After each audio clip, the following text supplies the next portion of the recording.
কতটা কষ্ট পেলে প্রিয় মানুষের কল চোখের সামনে বাঁচতে দেখলেও করতে ইচ্ছা করে না। যে সেই কষ্টটা পায় সেই জানে। যদি তোমার কন্যা সন্তান হয়ে থাকে তাহলে নিশ্চিত থাকো, তোমার মৃত্যু যোগ করো কেউ একজন থাকবে যে তোমাকে কথা ভেবে দুফোঁটো চোখের জল ফেলবে। যাকে যত বেশি আপন ভাববে সে তোমাকে ততই বেশি কষ্ট দেবে। আজ নয়তো কাল। বাবার গুরুত্ব সেদিন বুঝবে যেদিন বাবার নাম্বার থেকে আর ফোন কল আসবে না। নাম্বারটা ফোন বুকে শুধু নাম্বার হয়ে থেকে যাবে। কেন করো অহংকার, কেন করো বাহাদুরি? কিসের বাড়ি কিসের ঘর? চোখ বুঝলে সবাই পড়ে। কিছু বছর পর যখন পিছনে ফিরে তাকাবে তখন বুঝবে যা হয়েছিল সব ভালোই হয়েছিল। কালো মানুষ কখনো প্রিয় হতে পারে না, শুধুমাত্র সোশ্যাল মিডিয়াতেই প্রিয়।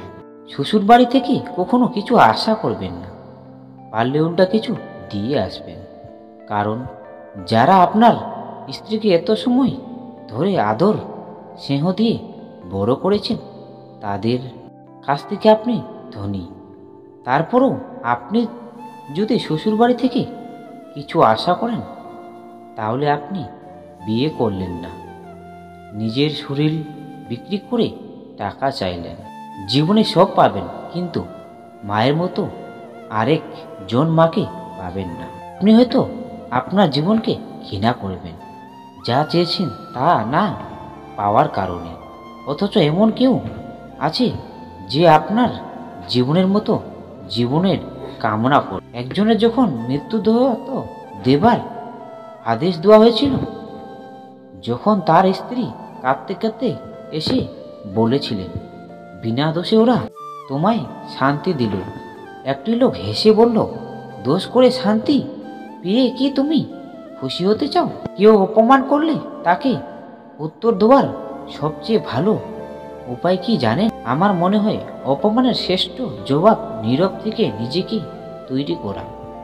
নিজের যোগ্যতা এমন এক জায়গায় নিয়ে যেতে হবে যখন অপমান যে করেছে সে যেন নিজেই নিজেকে ছোট অনুভব করে আর ধৈর্য না হারিয়ে সঠিক সময়ে অপেক্ষা করা। যখন তার মুখোমুখি দাঁড়িয়ে অপমানের জবাব দিতে দেওয়া, তুমি বলেছিলে তোমার কোনো কিছুই ভালো লাগে না, কিন্তু আমি বুঝতে পারিনি কোনো কিছু কথাটার ভেতরে আমিও সঙ্গযুক্ত ছিলাম। কারোর চেহারা দেখে সিদ্ধান্ত নেওয়াটা পৃথিবীর সবচেয়ে বড় বোকামি। বুদ্ধিমান তারাই যারা সব সময় মনটা দেখে সিদ্ধান্ত নেয়। চোখের জল দিয়ে কাউকে বেঁধে রাখা যায় না। যে সত্যিকারে ভালোবাসে সে কখনো চোখের জল আসতে দেবে না।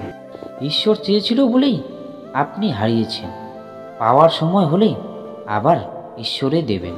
একটা মানুষ যখন বুঝে যাবে তুমি তাকে ছাড়া থাকতে পারবে না, তখনই সে মানুষটা তোমাকে ছেড়ে চলে যাবে।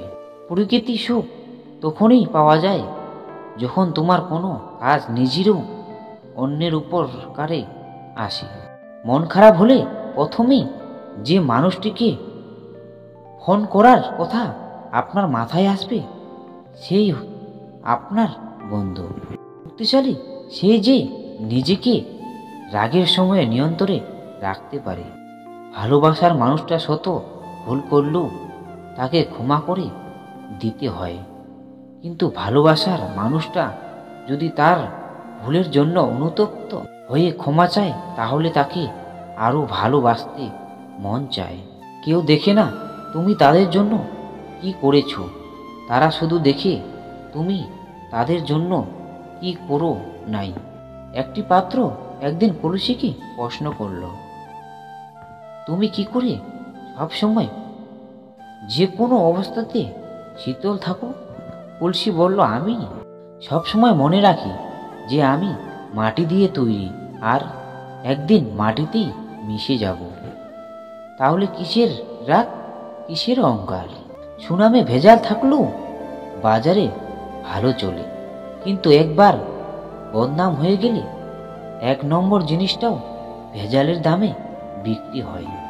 সফলতার জন্য ভাগ্যের নয়, নিজের যোগ্যতার উপর বিশ্বাস রাখা উচিত।